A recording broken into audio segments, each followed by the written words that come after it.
Welcome to Around the Horn in Wholesale Distribution with Kevin Brown and Tom Burton. Sponsored each week by LeadSmart Technologies, Tom, Kevin, and their guests review the news of the week and dive deep into the topics impacting manufacturers, wholesale distribution, independent sales agents, and the global wholesale supply chain. Whether it's M&A, SaaS and cloud computing, B2B e-commerce, or supply chain issues, we peel back the onion with our guests into the topics that impact your business the most. James, I'm sorry you have to see this to start off the morning. I love it. Okay. It's the afternoon on the East Coast. So then that's fine. It's fine. Okay. Yeah. That's totally I'm fine. barely awake. Hey, James, see my cup? Can you read that? Be kind. Just remind Tom throughout the morning. Right. Okay. All right. Will do. Yeah, he sometimes gets a little unruly with my behavior, or maybe my behavior gets a little unruly, and Tom has. I was going to say it's probably equally on both sides there. Yeah. So, well, great to see you. Happy to have you with us, James. We're going to talk a little bit more about you and Perimeter Office Products in a few minutes, but wanted to welcome everybody today, as we do each week. I'm Kevin Brown. I'm here with my lifelong friend and business partner, Tom Burton. We try and get together every Friday unless somebody's on a plane, in a hospital, or just somewhere that they just can't make it. And we talk about the events of the week. We publish a newsletter every week.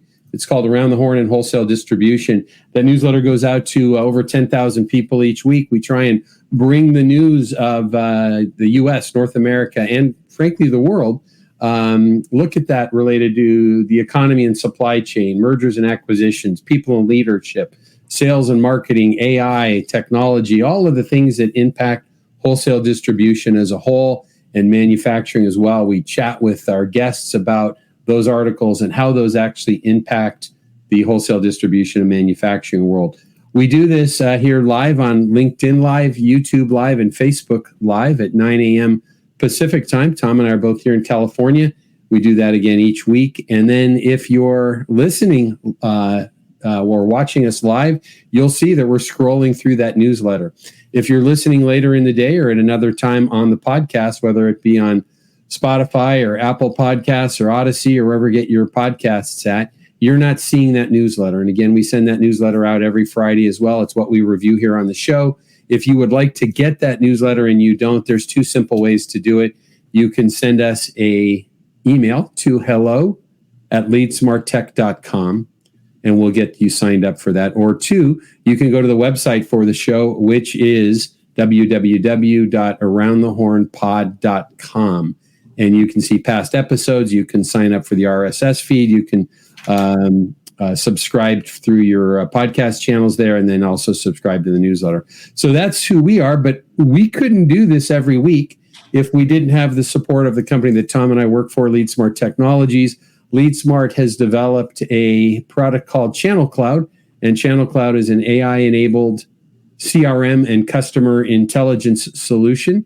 It helps wholesale distributors and manufacturers gain deep insights into not only their customers, but their teams and their overall business to accelerate growth. So if you're looking to continue your digital transformation in your business, you'd like to learn more about how you can use AI and CRM and customer intelligence in a single solution to help you accelerate growth in your company, please reach out to us anytime. We'd love to share more with you about that.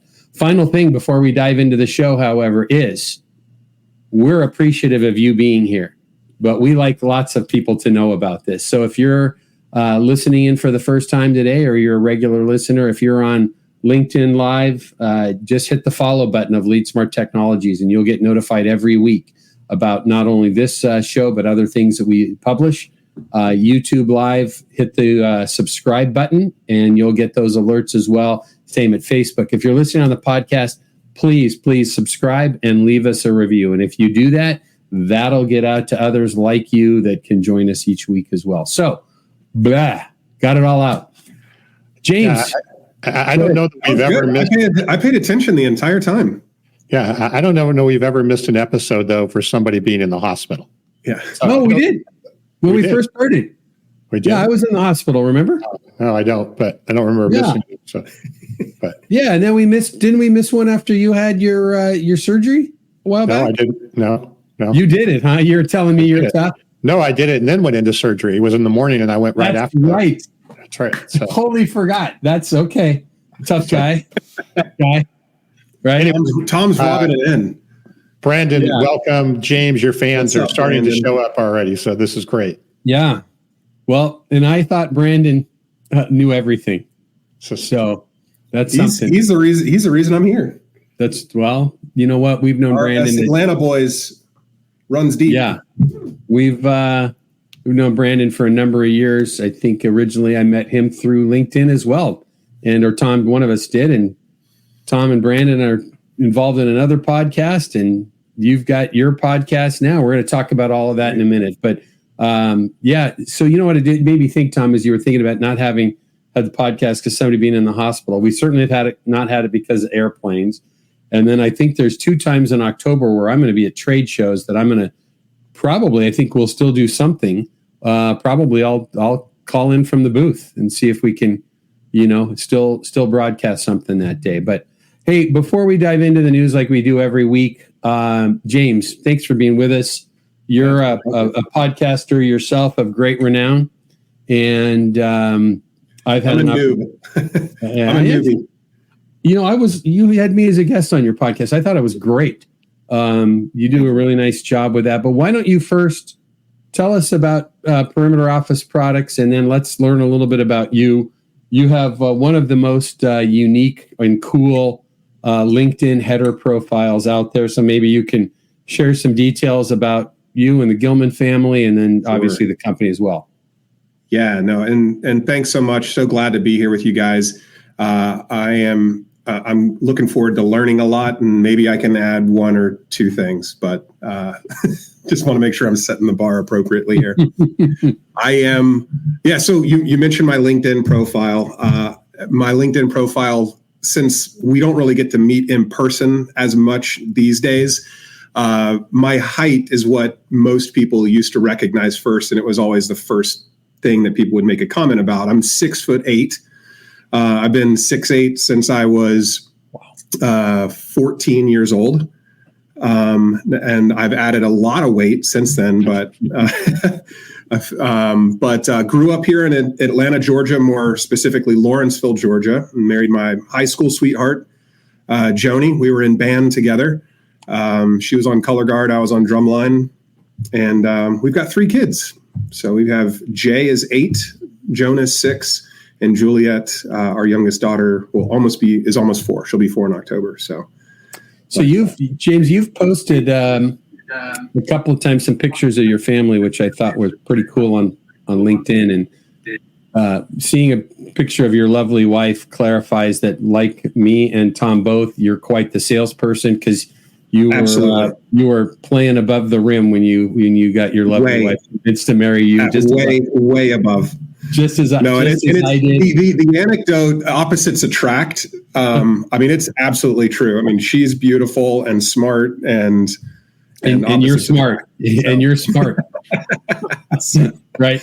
So I have also, since I was 14, I've aspired to have my height start with a 6, not 6'8", just start with a 6 of any type. So, and it's never happened, but here we are. So, it's fun, but I would never be able to be a traveling salesman. I mean, being on a plane is like the most it's the most painful thought ever. Trying to fit in cars, and I'm a car nut too. I think we've talked about that in the past. But it's interesting. I had a former business partner that was also 6'8", and but he was much older than you when we were even working together. And traveling's hard, right, at that height. It's just, if you don't have an exit row or sitting up front, it's almost impossible. I know in his case, most gate agents would move him when they saw his height and make arrangements for him. Quite often they understood. But what he would always say when people would be out to lunch or having a beer or something, and people would ask him how tall he was. He also happened to be a very well-dressed African-American gentleman. So people, I think, sometimes thought he might be a basketball player. So people would, and when people would ask him, I've been in restaurants with him when people would come and just ask him for an autograph. And he'd literally sign his name on a napkin and hand it to them, not say a word, and just let them go off on their own trying to figure out who he was. But when people would ask him how tall he was, he would say, very. He didn't say 6'8", he just said very. So there you go. So I've always been fascinated with psychology and how people think, and my dad, I think, helped spur that desire in me. He was always trying to make people laugh and trying to, make people turn their head and kind of think, see if they're actually paying attention and thinking. So my response is 4'3". When somebody asks me how tall I am, yeah, 4'3". And half of the people go, wow, like not even hearing what I'm saying. And the other people go, what? Huh? So yeah, you got to have fun with it, right? That's good. All right. Well, tell us about Perimeter, and then let's dive into the news. But Perimeter is important. Absolutely. I started in sales at Perimeter back in 2009. It was a teeny tiny privately held company. Owner Mike Everett, who's a dear friend and mentor of mine, he started the company in 2007. But we were just shy of $2 million in revenue, and I think I was the 7th employee that he hired. So we grew organically through the sales process here in the Atlanta area to just over 15 million in just less than 10 years.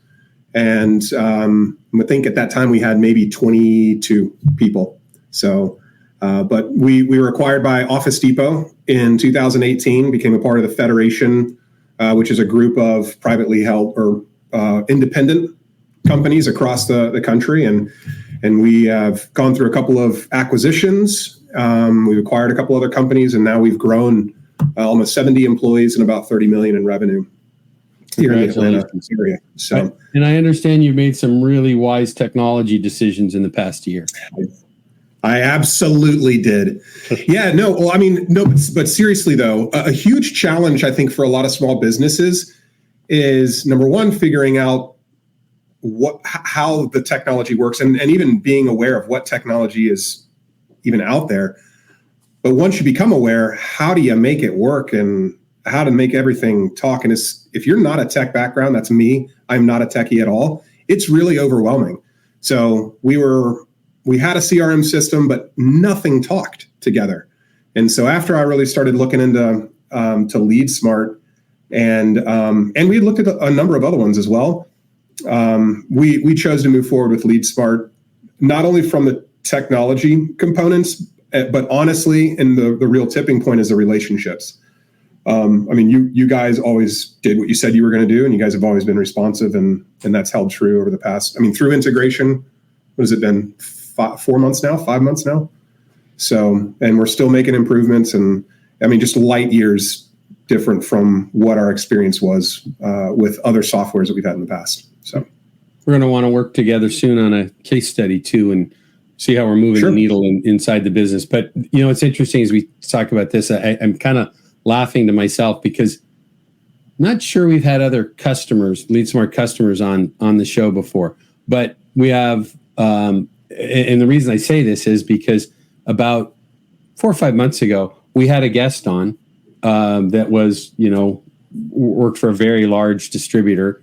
And I had somebody text me that had seen the LinkedIn invite and say, hey, you have so-and-so on the show.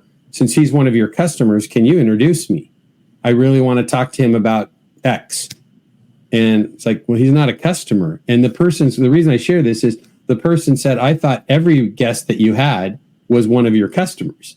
And it's not at all the case. We just try and get really good guests. And if you weren't going to be a great guest, we wouldn't have invited you here. So we already knew you were going to be a good guest. But it's kind of fun to have you as a customer as well.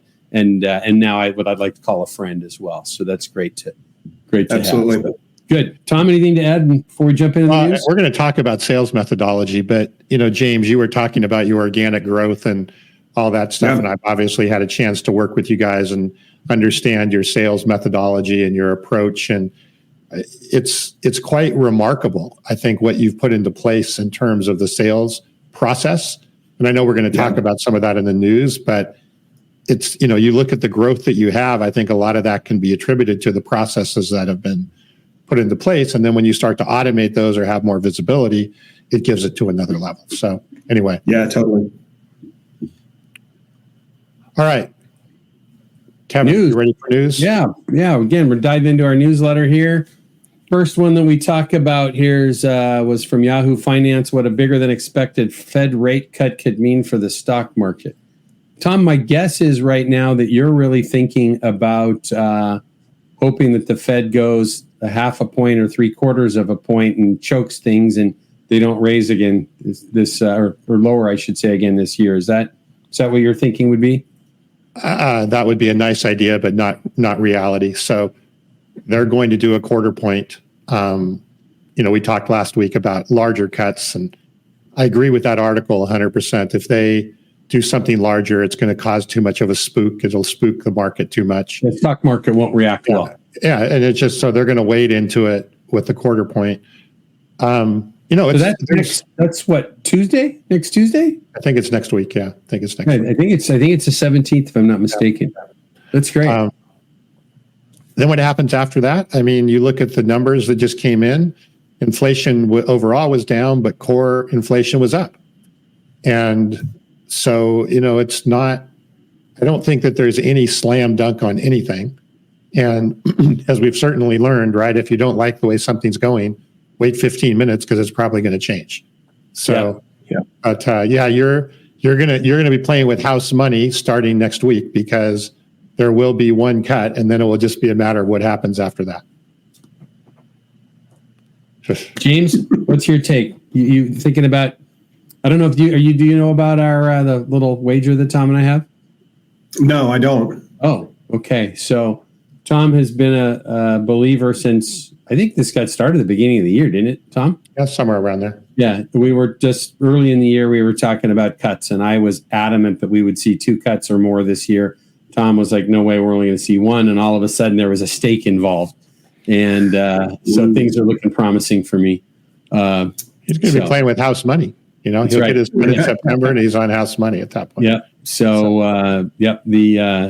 I'd say my worst case scenario is we buy our own stakes. There you go. Yeah, that's the worst case scenario. But I will be having a stake with Tom probably multiple times before the end of the year. So that's the gig. As we that drops us in a little bit to the second article.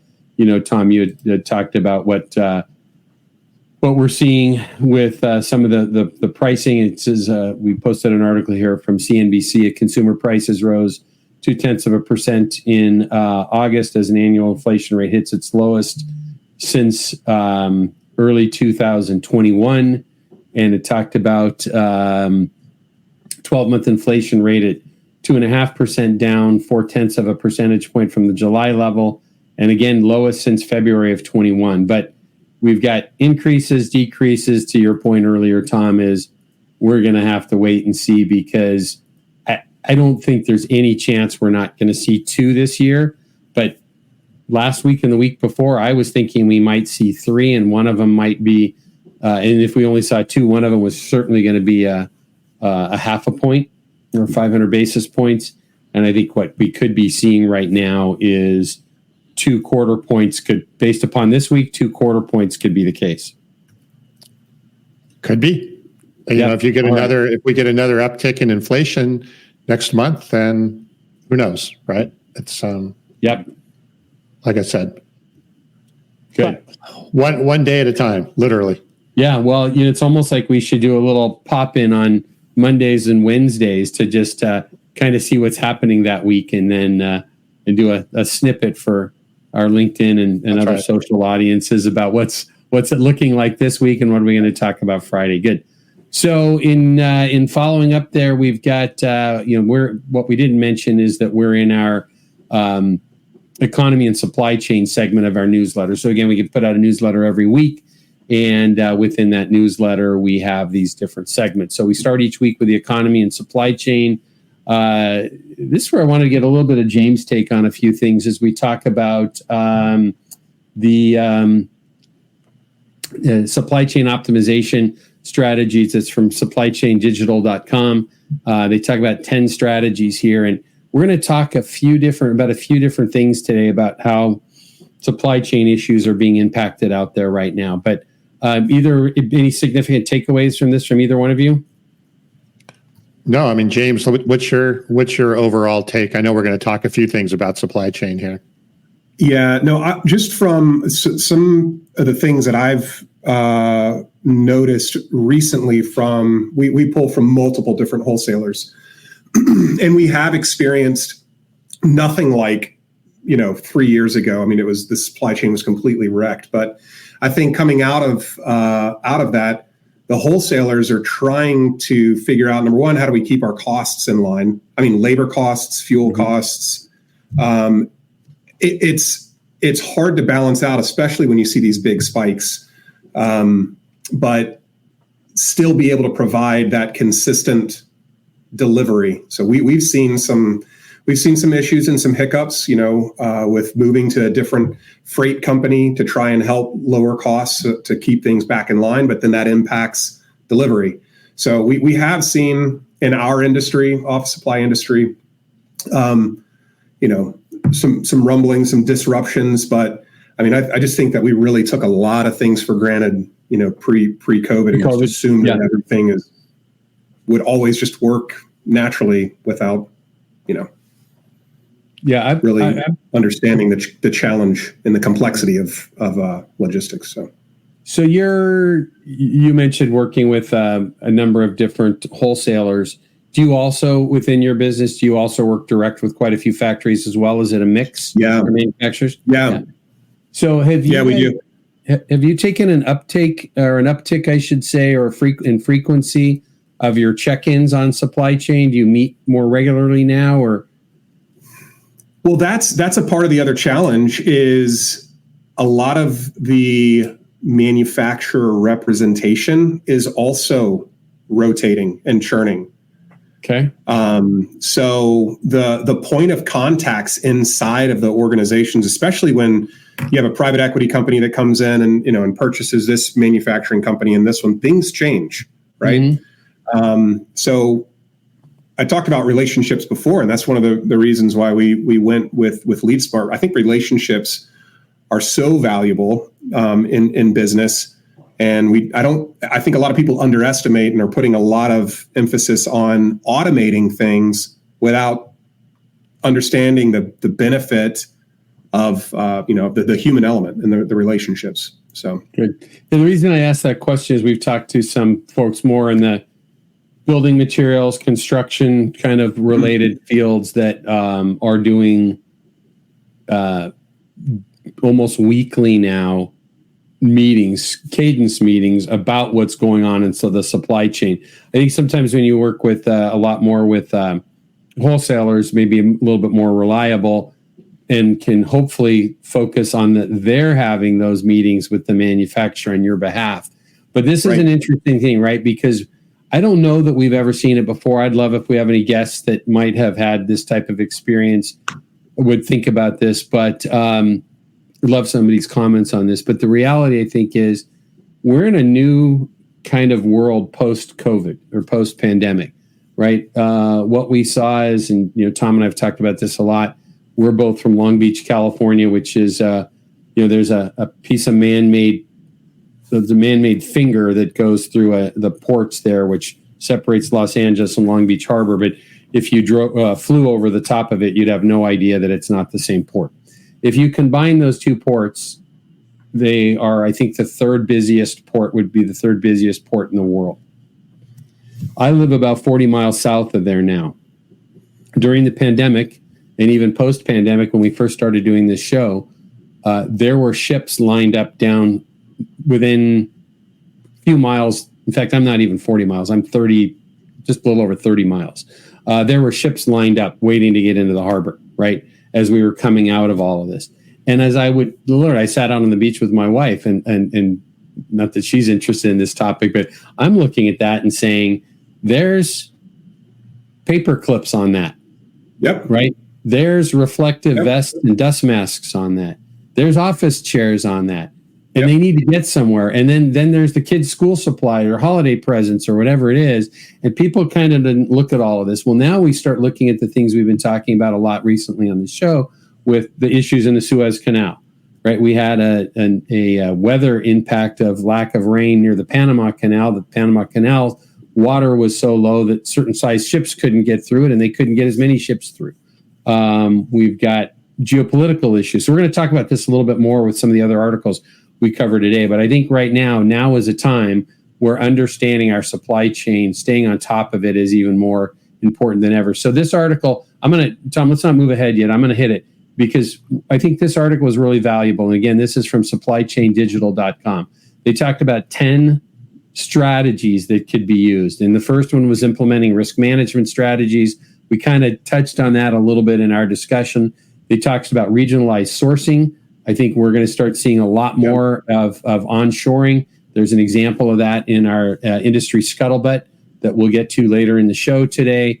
They talked about using different types of model. They talked about a PPRR. Never heard of this before in my life, but I love the idea. Prevention, preparedness, response, and recovery. I think maybe those are just 4 words to use in life in general, but in supply chain, pretty good, right? And then 7 was invest in employee training. That they fully understood what supply chain issues mean. It talks about Walmart leads the way in investing in employee training for its supply chain. 11,000 stores in 27 countries, 32 billion in inventory. They use tech-driven education to keep all of their people up to speed on what's going on. There's Tom, we were on the phone earlier this week, and I was again yesterday with an executive from an AI company, and that's exactly what they do is they manage supply chain and which warehouse products should be in and so forth, doing more and more of that. They talked about optimizing inventories. Number 5 was enhancing data accuracy and transparency. If your data is bad, your supply chain is going to be horrible. 4 was fostering stronger supplier relationships that James was talking about.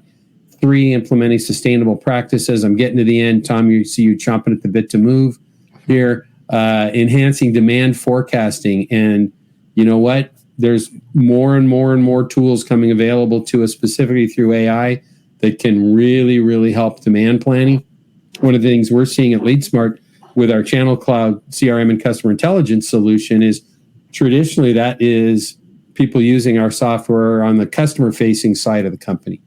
And what we're starting to see more and more of our customers is saying, you know what, I need my operations people, my purchasing people, and of course our executives to be seeing customer data and then now wanting to integrate other supply chain data and other data about when things are available and so forth right into that same platform because it's a wonderful visualization platform. So this was good. And I think the final one was leveraging. They talked about advanced technologies, and that's what I just mentioned. And they use some of the examples of what Amazon does with predictive analytics. I guess the takeaway for me is it's probably never been more important than having more than just we buy this from that vendor and we trust them approach. And now it's time to really, really get focused on what we're able to do, manage supply chain versus be a victim of supply chain.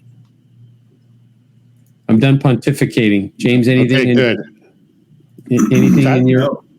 on your take on that? Nope. All right.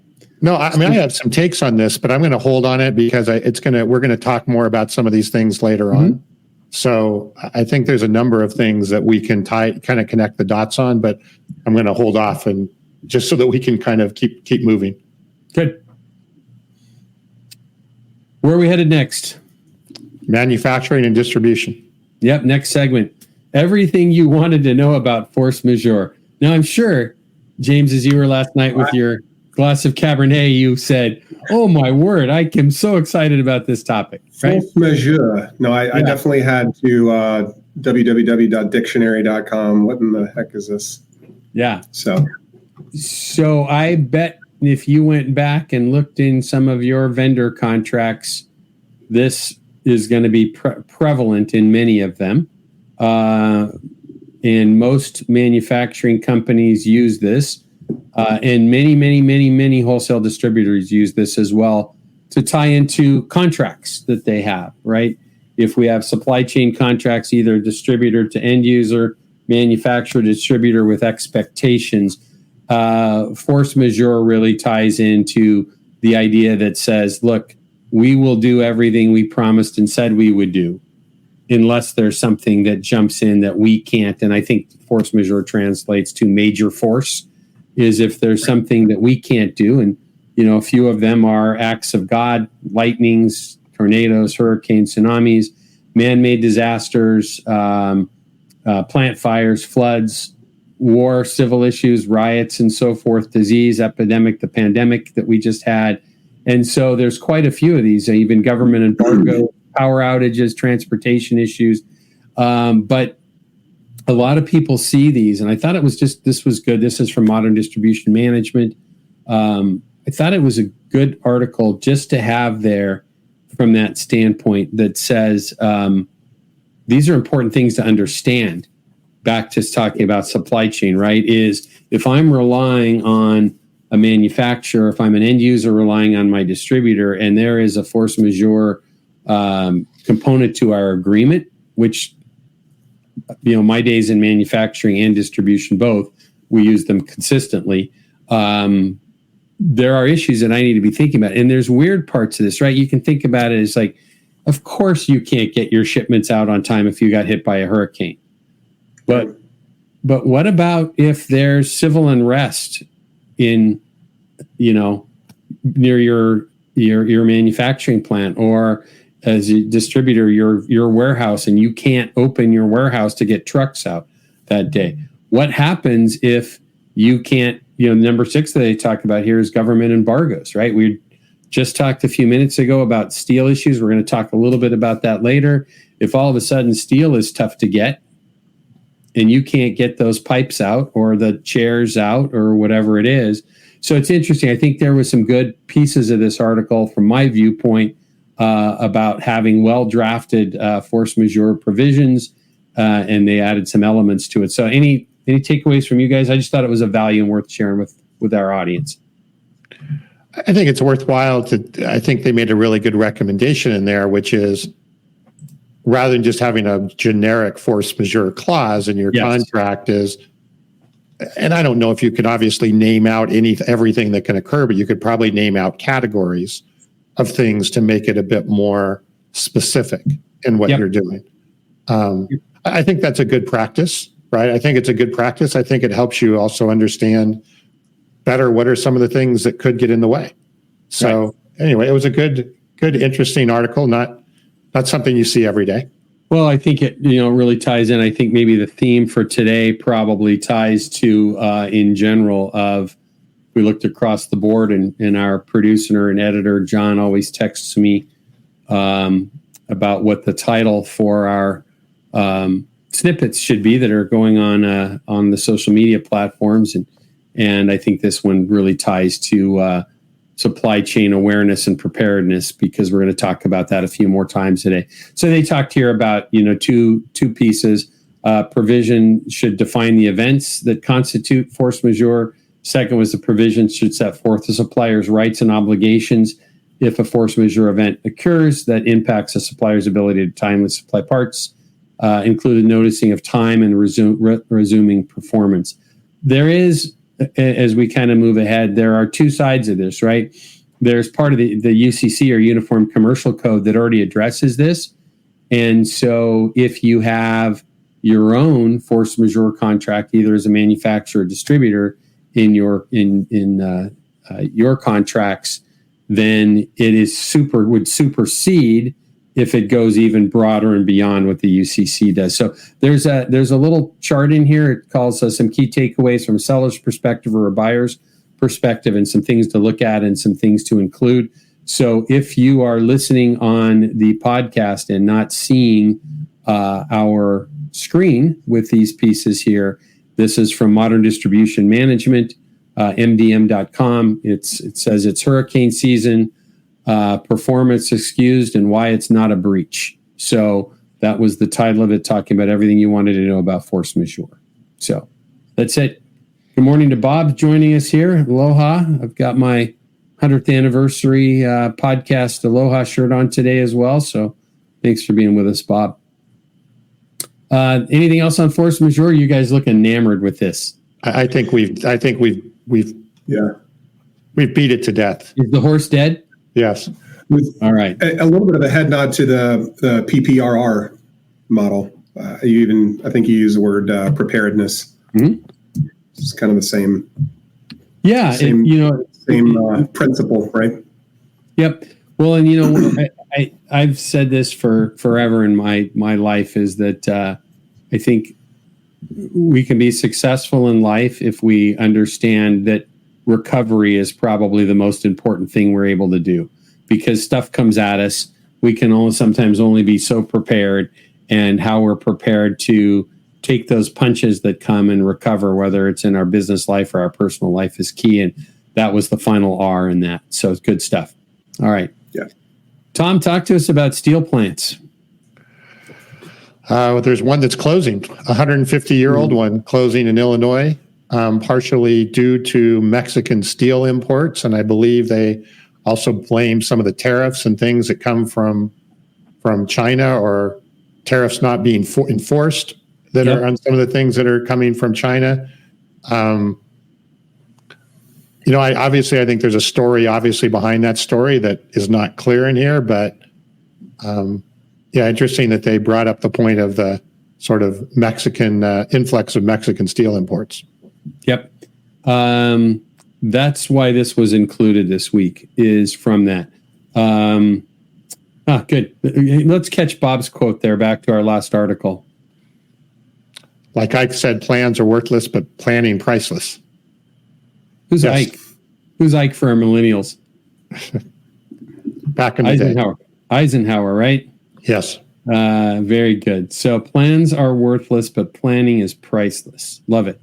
That ties right into failing to plan is planning to fail, right? How many of us had our dad tell us that? So it's good. Yeah, exactly. But back to this plant closing, right? This ties right into what we were talking about last week, where the Biden administration has said that they're likely going to block the Nippon Steel acquisition of U.S. Steel. Both parties that are running, or both candidates that are running for president, have said they would likely do the same. This is going to be an interesting time. And, it's like, oh, guys, why are you talking about steel? Well, you know what? We have lots and lots of wholesale distributors of HVAC products and pipe, valve, and fittings and so forth. James, you probably, if you sat back and thought about all of the things that you have that have steel in them that are in your catalog of tens of thousands of items, I think about desks and chairs, but it's all kinds of stuff that comes out of that. And then when you think about the idea of trying to manufacturers now talking about reshoring, if there's struggles with steel, it's going to be harder to reshore, right? So interesting time. So we'll be continuing to pay attention to that. All right, let's jump into e-commerce and marketing, our next segment.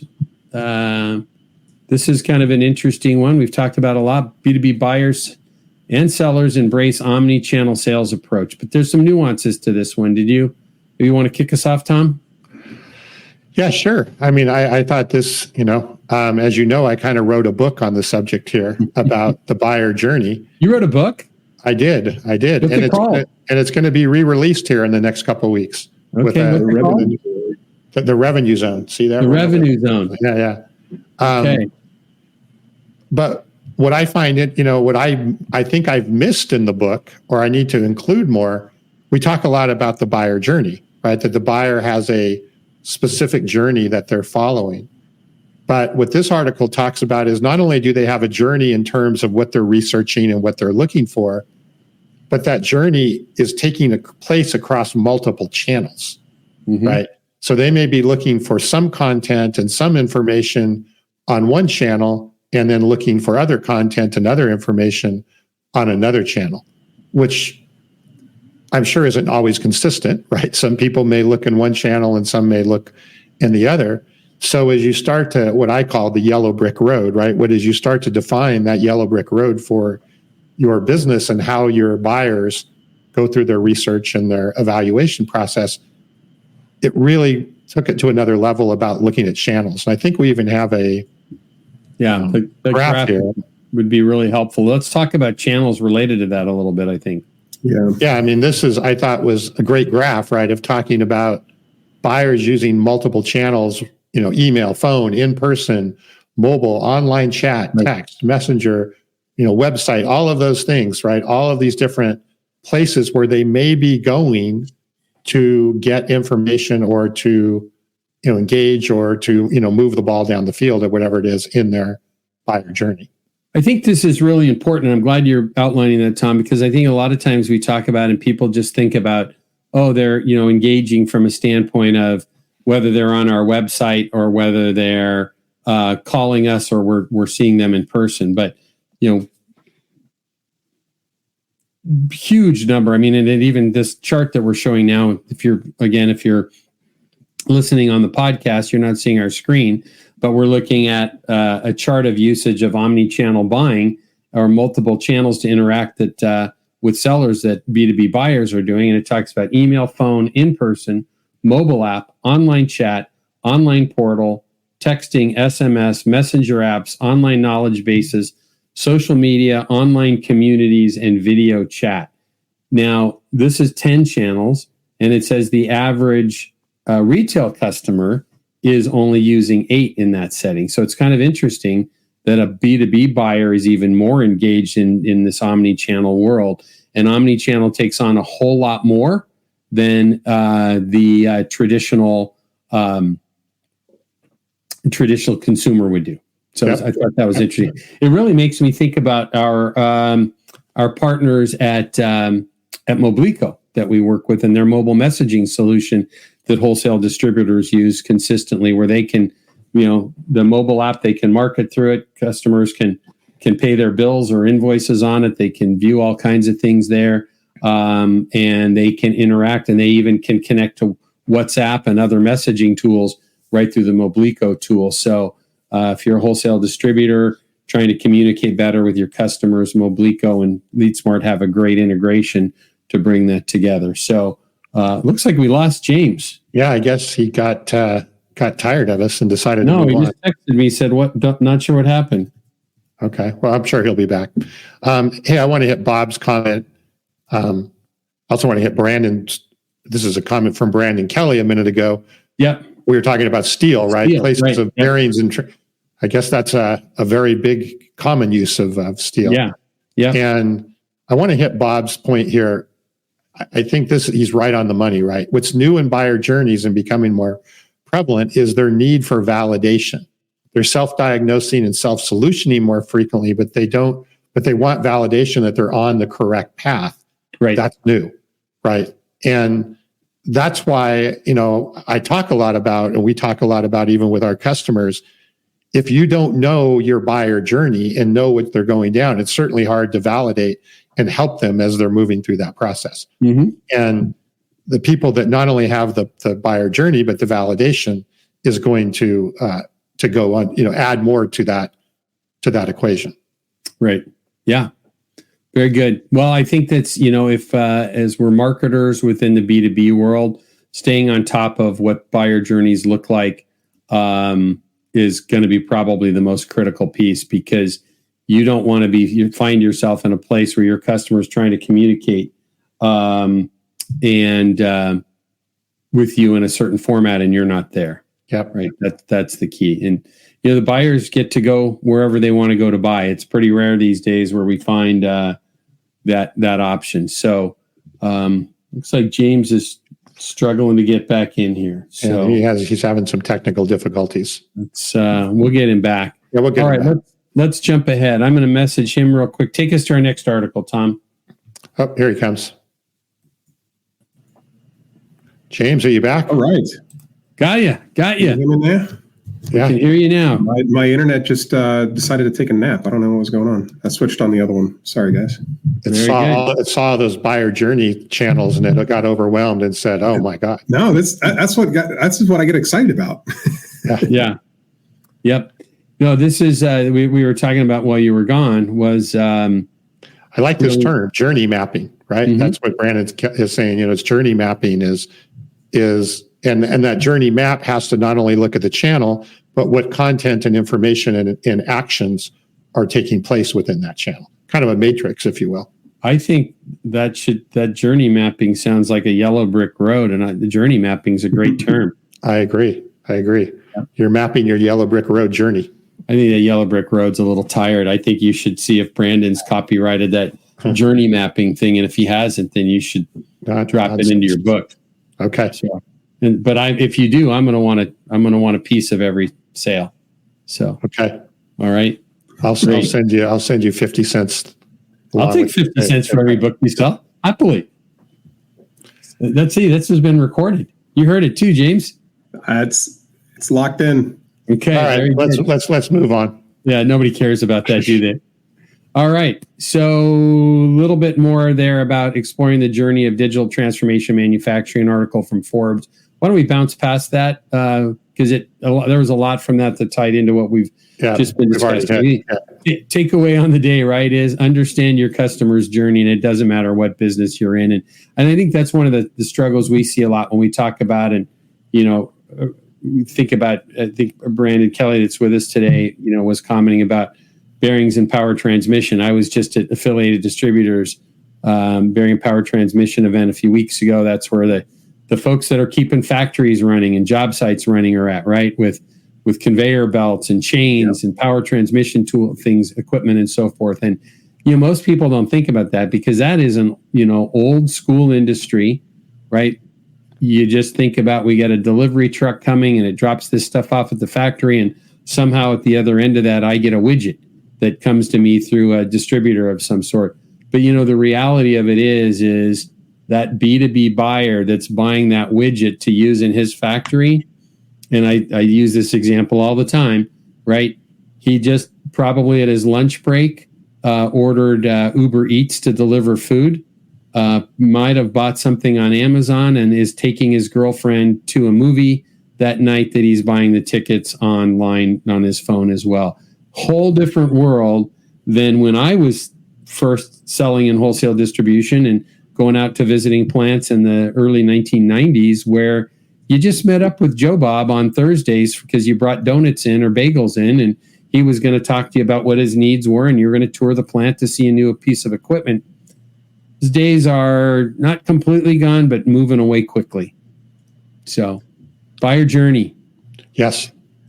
Technology, cybersecurity, AI. That's our next segment for the day. Transforming supply chain management, the impact of AI and data science.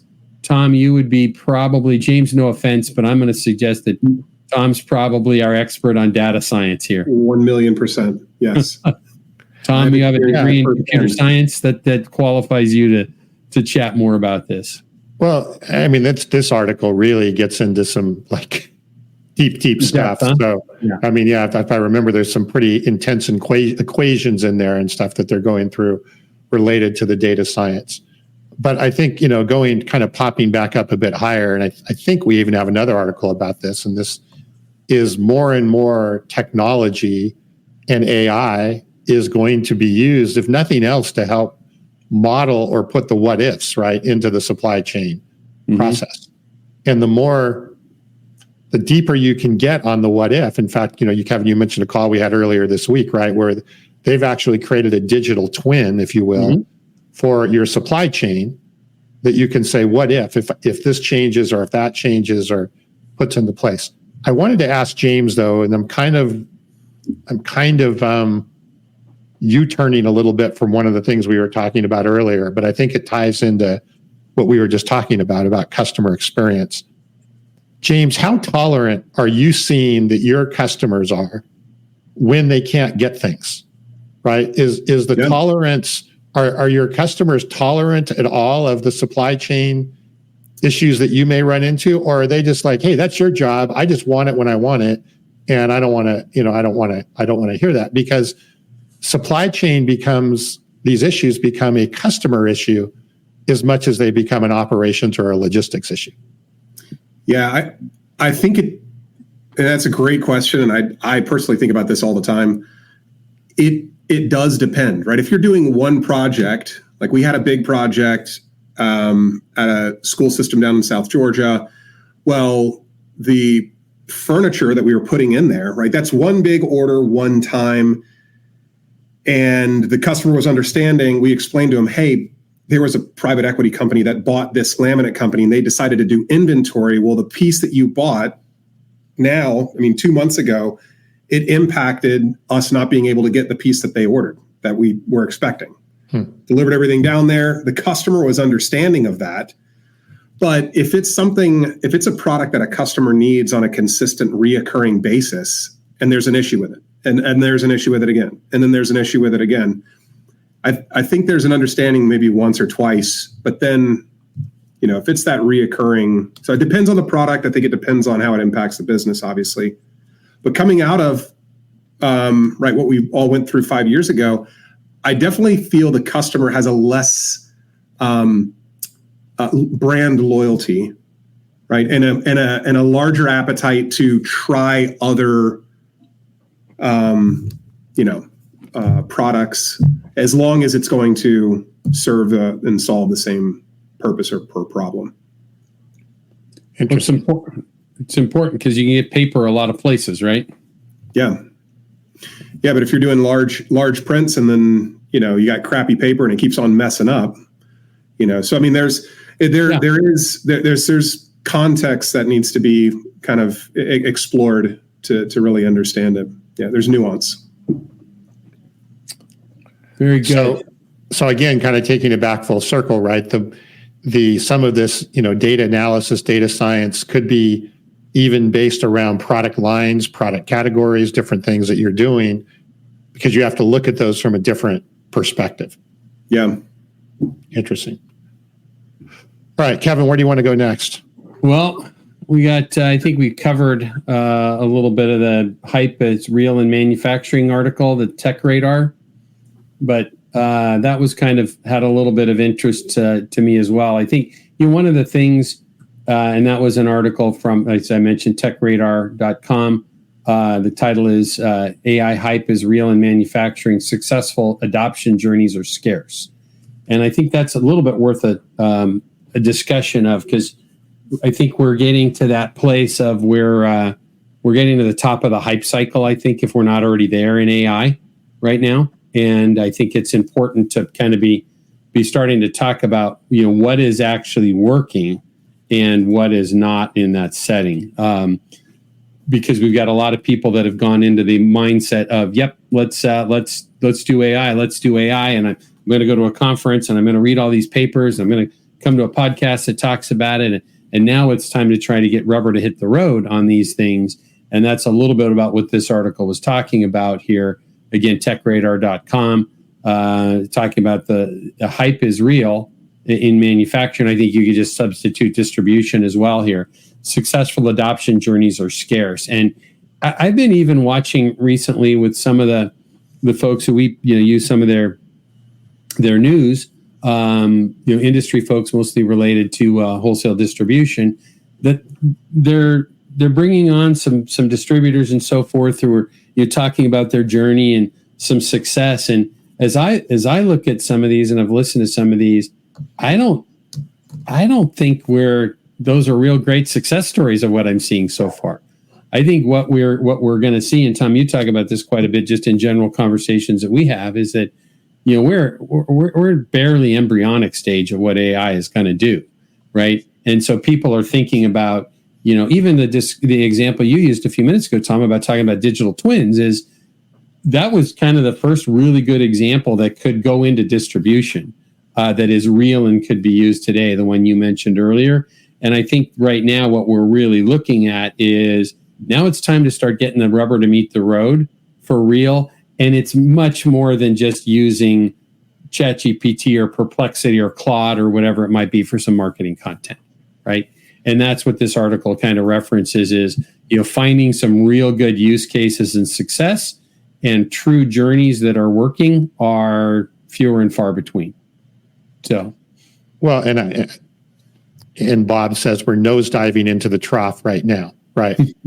I 100% agree that the hype of AI as we know it today is definitely nosediving into the trough.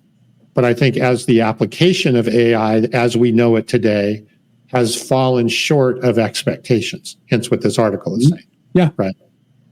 I think, unfortunately, then people jump to the conclusion like they do with anything is, well, AI doesn't work or it doesn't going to work for me. Right. Yeah. It's like LinkedIn doesn't work, right? Or whatever, right? It's everyone's thing that's there. And LinkedIn's worthless. I have 7 contacts, but it doesn't work. Right.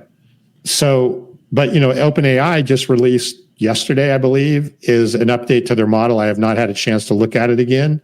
Supposedly, it's a major improvement in the reasoning aspect of things and the analytics. Again, don't know how good or bad, but there is going to be some significant improvements in what we quote unquote know is AI over the next 6 months, 12 months, even 24 months. The timing is a little bit ambiguous, but it's going to happen. So I think the model is there, and they talked about some of the reasons why these have fallen short, right? And the skill set and all of that. But I guess I would, my comment would be is don't say that, okay, that means AI doesn't work, or you shouldn't be thinking about AI in your organization, because I do think it's been overhyped and under expectations have been minimal based on what is available today and how it's been put into place today. Yeah. Well, I think we're moving way past that thing where I'm headed off to the Industrial Supply Association's conference week after next. And just realizing I should probably buy plane tickets today. In Orlando, and they've got a little bit of content planned there. It's always a great event that ISA does, but they got a little content there surrounding AI as well. But in so many of the events that I've been traveling to, or even podcasts that we listen to relating to wholesale distribution and manufacturing, we're kind of hearing the same stuff about. We're painting the picture of the future, but then we're saying today is the idea of, well, just get started, right? I said this earlier, right? Just get started. Use ChatGPT, but we've also talked here about in the show a number of times about putting some parameters and some guardrails within your organization about how people are using those things. So to just say, yeah, I'm starting to use AI because I let my marketing team have a paid ChatGPT account is not AI, right? And now really digging into what it is we can do to transform our organization. And that's kind of tying back to what this article talks about. They talk about, avoid what to do to avoid stalling, right? They talk about Gartner's hype cycle that we mentioned earlier. Some tools for success, finding the data, what's the inside of the balance of the crucial data that you want to use, being cautious about getting stuck in analysis paralysis, cutting through the data clutter, expect some employee pushback, focus on the fact that AI is there to empower, not replace. And so there's a series of good points in this. Again, this is Tech Radar. The article is AI hype is real in manufacturing. Successful adoption journeys are scarce. And again, I would suggest you just drop wholesale distribution in for where it says manufacturing if you're a wholesale distributor. Tom, before we jump ahead, James, any thoughts on that about adopting AI? Yeah, no, I think point number 2 in the article was what stood out most to me. And I alluded to it earlier in the show, that analysis paralysis, right? As a leader, you're just so bombarded with all these different options and things are moving quickly. You don't want to get left behind, but you also still have to run the business too. It's like at some point you just need to make a decision and move on. And in that decision process, got to understand what you're trying to accomplish, right? Right. Yep. That's why you're able to get started early with AI with the Genius feed within LeadSmart Channel Cloud and setting some alerts to your team of what quotes are due and what customers are not buying categories and so forth. So those are some early phase things that can be done quickly and easily now. Hey, Tom, before we jump ahead here to the next article, just as a quick reminder to everybody, if you're listening in on the podcast and you're not seeing our screens of these 3 handsome devils here, we get together every week and we do this, but we're reviewing the newsletter that we publish on Friday mornings. It's It's called Around the Horn in Wholesale Distribution. So if you're listening and not seeing, you would not be seeing that newsletter. If you would like to get that newsletter, please let us know. 2 ways, simple, either an email to hello@leadsmarttech.com, LeadSmart being the sponsor of the show, or to go to www.aroundthehornpod.com, and you can sign up there as well as see previous episodes. So, Tom, sales and mergers and acquisition segment that we talk about each week. How distributors can layer insight selling into their sales methodology from the distribution strategy group. Our good friends, Dr. Jonathan Bine and Ian Heller over there. Going to be seeing Ian in a few weeks in Boulder. So, any thoughts or takeaways from that to get started on it?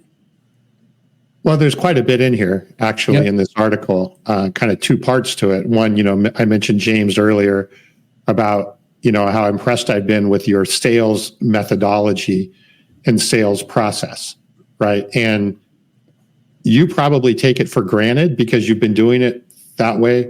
But many distributors that we work with have almost zero sales methodology or sales process. In fact, it's all based around the salesperson, right? The salesperson each has their own sales process and methodology.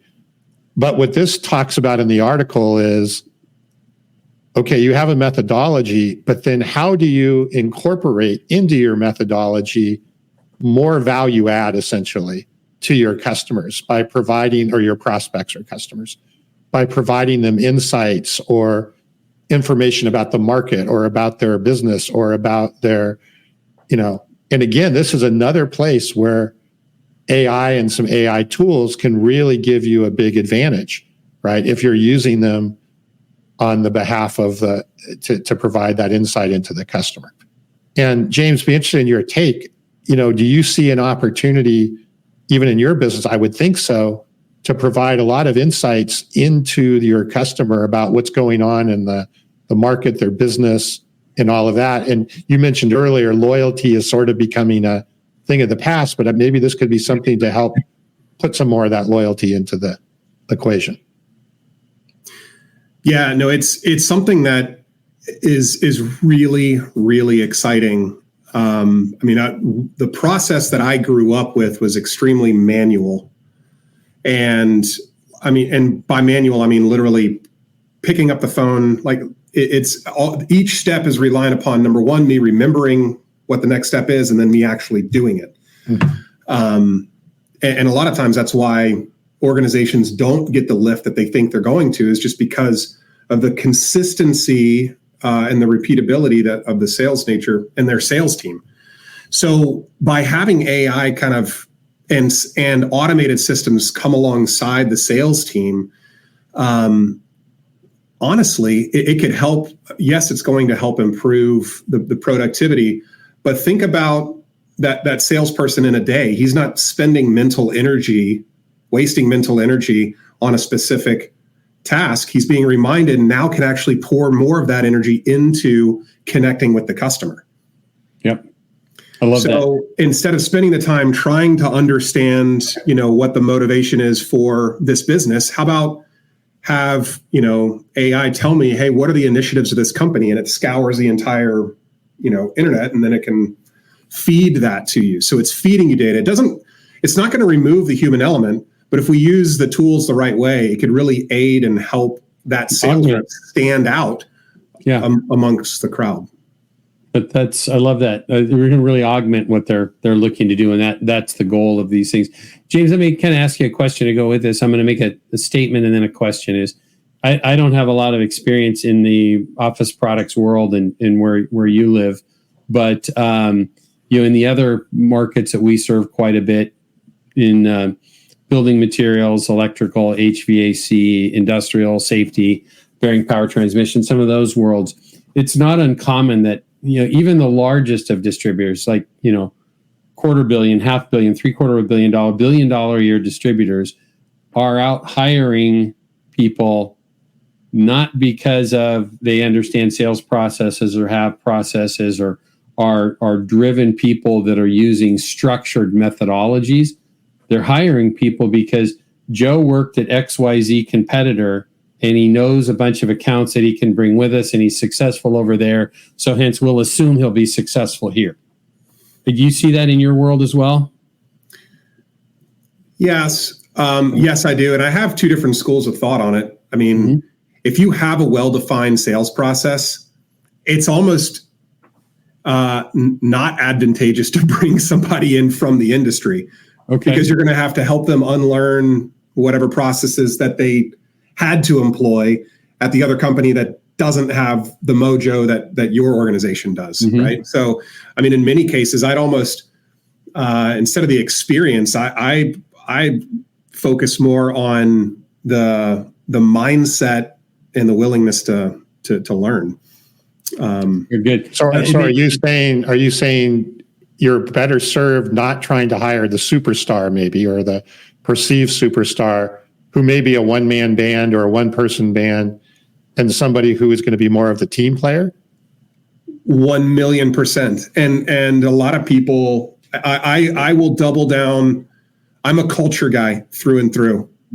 So you can hire a superstar, and he could be bringing on accounts, but if he's a jerk or she's a jerk and interrupting other things inside of your company, you can't grow an organization around a single person. Right. Yeah, that's great. I just as you talking about that, it brings up an example. There was a distributor, safety equipment and industrial equipment distributor here in Southern California that I called on years ago when I was a manufacturer's rep in the 90s and early 2000s, and their focus for their hiring was on copy machine sales guys. And the reasoning behind that was, and they said any copy sales guy that came and knocked on their door and cold called them, they'd see. One of the two owners would have a meeting, and he would listen to the entire pitch about the copy machine. And if the guy was good, they'd offer him a job. Yep. Because they said, you know what? The guy's got enough personality and gumption that he's willing to knock on my door and probably get thrown out on his ear. And if he did a good presentation about copy machines, they literally would offer him a job, because they know he knows how to get up and out of bed every morning. They know he knows how to at least face his first set of obstacles. And sometimes showing up is the most important thing. Totally. And so that was their mindset, right? Is we'll teach him how to sell, right? He does. So he knows how to sell, and he knows how to self-motivate. So we'll teach him how to sell grinding wheels or hard hats or whatever it is. That's the easy part, is getting that person that can go get started is interesting. So just as you were talking about that, it triggered that old story for me. Yeah. So, I think, hitting Bob's comment here, right? Yeah. The key is the person coachable or 100%. Not, right? And, I'm not saying that all superstars aren't coachable. Some are, but a lot of times they're, they've operated based on their superstar ability, not on a team approach. That's there. Well, last part of that before we jump ahead is, it just makes me think, Tom, within our company, LeadSmart, we use EOS, the Entrepreneur Operating System, right? And within EOS, you've identified all of your core values of a company. And if you've done a good job identifying your core values of your company, then you just use the simple people analyzer tool, which EOS has published. And when you might find what you think is the superstar, but if your superstar that you're thinking is because he has the account over here or he sold a bunch over there, you may find, at James' point earlier about toxic type people that could disrupt your organization. If you use that people analyzer tool and see how they line up with your core values of your company, sometimes it's really bad news, because you think you want to hire somebody, but the people analyzer is going to tell you that you shouldn't, right? So aligning your hiring with your core values becomes powerful. All right. Hey, did you know that short order cooks make really good, fantastic air traffic controllers? That makes a lot of sense, actually. Yeah. You're having to handle a lot of traffic depending upon where you work. So all that comment from me, all that says is corned beef, hash, and eggs sounds really good right now. So, all right. So moving on, Gray Bar appoints a customer experience leader. You know what? We won't spend much time on that. Gray Bar, huge electrical distributor and a little bit of industrial distribution as well. The reason I shared that today in this segment was that customer experience is everything these days. We talked about it multiple times earlier today. Understanding customer journey is important. It's what we enable our customers to do at LeadSmart by taking ERP data, e-commerce data, marketing data, bringing that into a single platform and running AI tools against that to travel and watch the customer's journey with them. So it's cool to see a company of Graybar's size putting somebody in charge of as a senior leader in the organization of customer experience. So congratulations to them. Yep. Good. All right. In that segment, Distribution Strategy Group published a piece too about merger and acquisitions create sales and marketing friction. Here's how to get rid of it. So a bunch of steps as you see markets, or I should say, as you see companies starting to align with each other. This was written by an attorney on behalf of Distribution Strategy Group. So she's a consultant and attorney, I believe. So it was kind of interesting. It talks about, integrating tech stacks and data and integration of people and building culture within the article, integration of brand and communications, and integration of the organizational structure. James, you went through this when Perimeter was acquired, right? Was there any great steps that you guys took and put in place? Because of the nature of the group that we became a part of, no, not really. And that was done very intentionally. In our industry, decades ago, there's been too many examples of great organizations that were acquired by another company and then forced to assume that company's everything. And that's why I'm such a culture warrior. It's really difficult to build, and it's super easy to lose. And so we did acquire 2 other local companies, Office Depot and then rolled those underneath Perimeter. And amazing people, great clients, and but there was definitely some things that were exposed from my perspective on like internal nomenclature and just things that we took for granted. Mm-hmm. Had no idea. Other people coming in and like, what, free trial or, raving fan? Like, what does this mean? So it really exposed to us a lot of the things that we needed to start documenting and paying attention to, clarifying, I should say, processes. So yeah, for a lot of businesses and leaders, that is something that you should pay attention to is, if somebody came in from the outside, had no idea, could they understand easily and quickly what you do in the internal processes?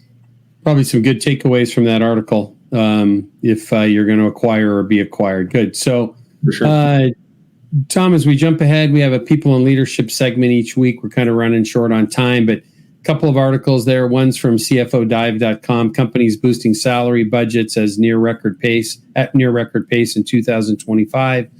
And the second article talks about, it's from TED Magazine, the electrical distributor, talking about labor costs remain high for small businesses. I think we've had all this challenge, and James, you could probably comment on this as well, is, we read constantly about the difficulty earlier in the year and last year about even finding people to come to work.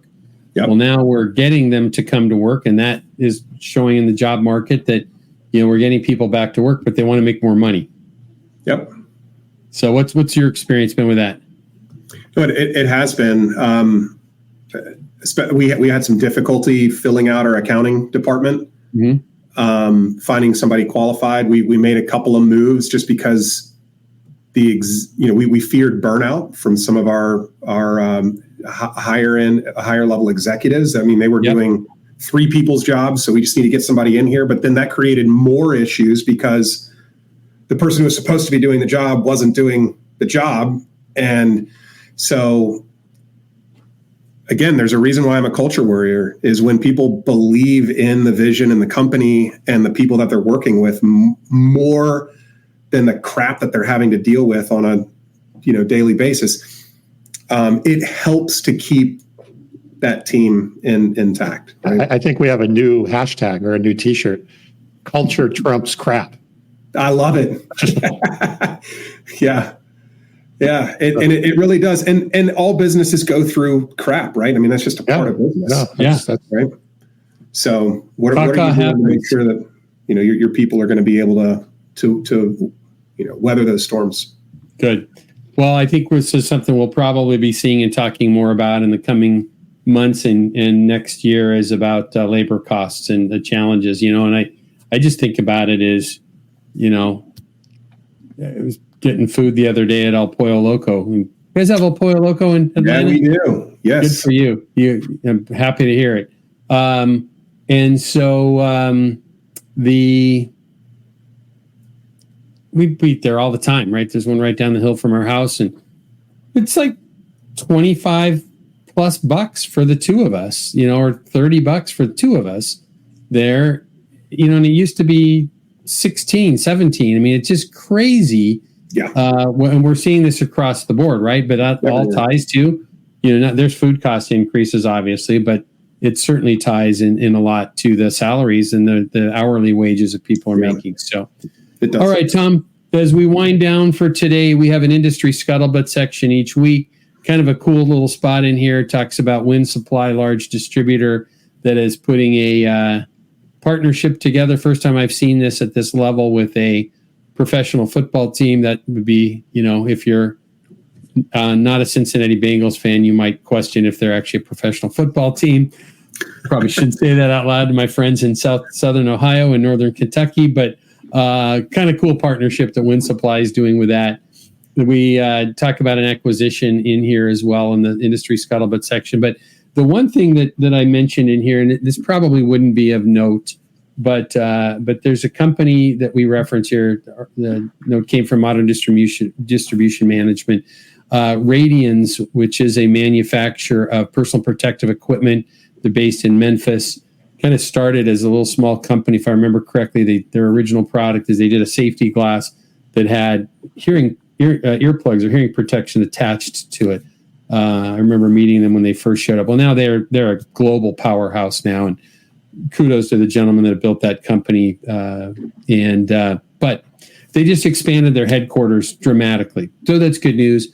Relevant, yeah, we wouldn't talk about it, but they reference in there the importance of their expansion for onshoring. Now, their this is what really hit me. Their product category is as commoditized as they come. Reflective vests, disposable gloves, leather work gloves, safety glasses, hard hats, things that they're not quite consumables, but just about, right? And everything about those just sings Southeast China and Southeast Asia, right? So to see them expanding their corporate headquarters for commoditized items so that they can onshore them speaks to me. That's the biggest statement we've seen in the months and months we've been discussing onshoring and nearshoring, to see those starting to look like they're coming back here at some level. So I wanted to mention that before we closed out today. So kind of each week we have also our good reads section. The key to your overall health and happiness may boil down to one rare word.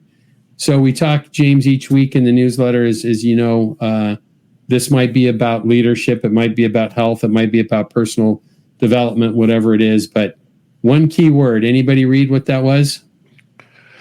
Peace. I'm going to guess peace. Yeah.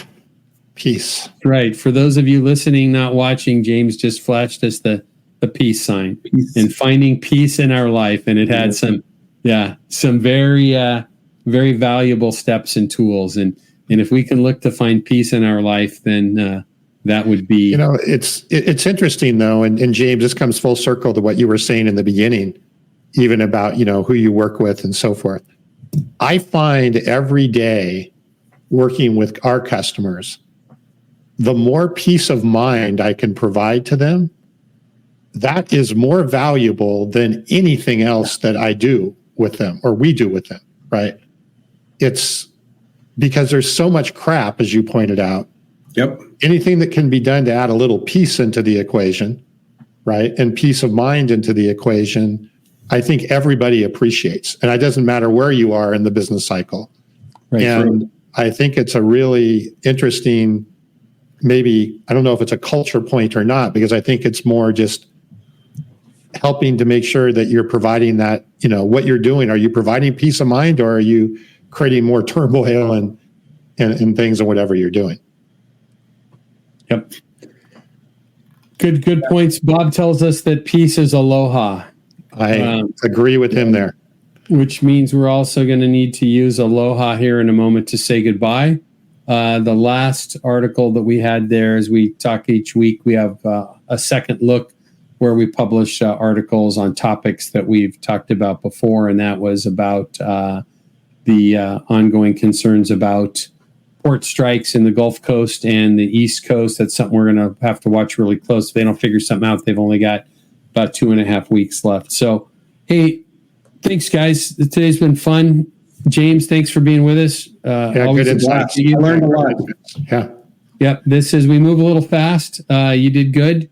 Sometimes if you go to a barbecue or anything this weekend, James, you can reinforce everybody only one rate cut this year. You can say that with quarter point. Right. Review your force majeure. That's right. And review your force majeure. And I tell you what, it's not a topping for your burger. only talk about one rate cut if you want to look like a knucklehead and don't get invited back. So, that's right. Or you can just say, I was talking to Tom Burton, the author of The Revenue Zone. Don't mention LeadSmart, the author of The Revenue Zone, the other day, and he said one rate cut. So he's that's pretty funny. I have a force majeure clause in my prediction. So that's right. That's right. Good. We covered a lot of ground. James, you did great. Thanks for being with us. Thank you so much for the invite. Glad to be here. Yeah, we've had guests or invited guests that say, I don't want to come because I can't keep up, because we do move pretty fast through this. But I think that's what some people like about it. We're at, Tom, what are we at? 107 today?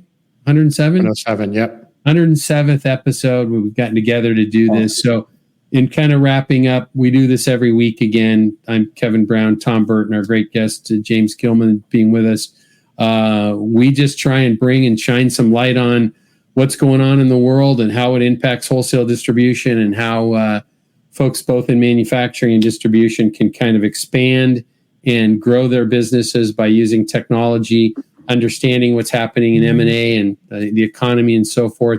We're appreciative of those of you who've been with us. Come back again next week. Again, as we asked of you earlier in the show, if you're listening on the podcast, you like what you heard, leave a review, hit a few 5-star reviews out there, gets us out there much further. If you're listening live on LinkedIn Live, YouTube Live, or Facebook Live, just go to the page that you're on there, which would be the LeadSmart Technologies page. Hit the follow, the subscribe, or the like button there. Then you'll get those updates coming to you regularly. And then again, we said multiple times today, if you'd like the newsletter, just go to the podcast website, which is www.aroundthehornpod.com. We'll get the newsletter out to you. We're appreciative of everybody. We're thankful. We'll wish you all a great weekend. Be kind, do good things, and stay safe. Yeah. Thanks, everybody. Have a good weekend. We hope you enjoyed today's episode and our guests. Each week, we try our best to dig into the topics that are impacting your business. So please reach out to us and let us know how you think we can make the show better, or topics you'd like for us to tackle or talk about more often, and even guests you'd like to see join us. We're looking forward to bringing you next week's session, and hope that until then, you stay safe, stay focused, and do great things. If you haven't already, please subscribe to the podcast and leave a review to help others in wholesale distribution get access to the conversation. And finally, please check out our sponsor, LeadSmart Technologies, and their manufacturing and wholesale distribution industry CRM, customer intelligence, and channel collaboration platform. That's LeadSmart Technologies at leadsmarttech.com.